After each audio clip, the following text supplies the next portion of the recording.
Banyak orang percaya yang salah berpikir bahwa memperoleh mujizat sama dengan memperoleh berkat itu sendiri. Contohnya bangsa Israel yang telah menerima mujizat dari Allah, yang dengan 10 tula telah membebaskan mereka keluar dari perbudakan Mesir dengan membawa banyak harta milik orang Mesir.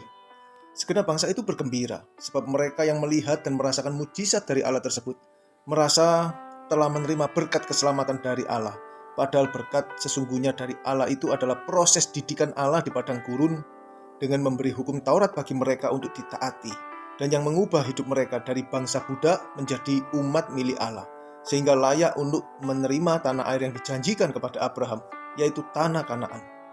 Pada akhirnya, dari 600.000 orang laki-laki, dan tidak termasuk anak-anak sewaktu keluar dari tanah Mesir, ternyata yang menerima berkat dan masuk ke tanah air yang dijanjikan oleh Allah hanya ada 2 orang saja, yaitu Yosua dan Kaleb.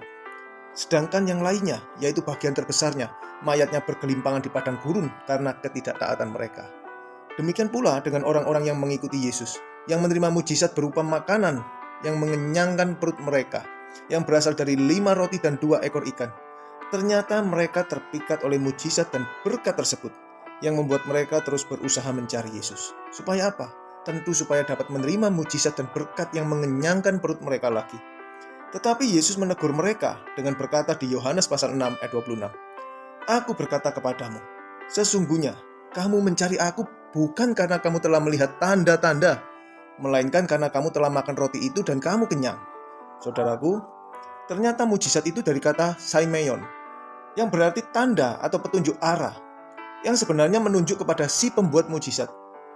Jadi makan roti sampai kenyang itu hanya sekedar berkat jasmani, berkat yang sementara, yang membuat orang tersebut lapar lagi dan meminta mujizat lagi pada Tuhan, tetapi tidaklah mencari berkat yang sesungguhnya dari Tuhan. Karena berkat yang sesungguhnya dari Tuhan akan didapatkan oleh orang-orang yang mengikuti tanda-tanda tersebut, yang mengikuti petunjuk arah atau firman dan ajaran yang diberikan oleh si pembuat mujizat. Dan berkat yang sesungguhnya itu adalah keselamatan jiwa dan hidup yang kekal di dalam kerajaan Allah. Jadi saudaraku, jika kita menerima mujizat dari Tuhan, itu berarti kita mendapatkan tanda dari Tuhan. Supaya apa? Supaya kita sungguh-sungguh memahami dan mentaati petunjuk firman-Nya. Supaya kita memahami serta melakukan segala perintah dan kehendak-Nya. Semua itu adalah proses didikan dan pembentukan dari Tuhan yang membuat kita pada akhirnya akan menerima dan merasakan berkat yang sesungguhnya dari Tuhan, yaitu berkat yang abadi yang tersimpan di surga bagi kita. Amin.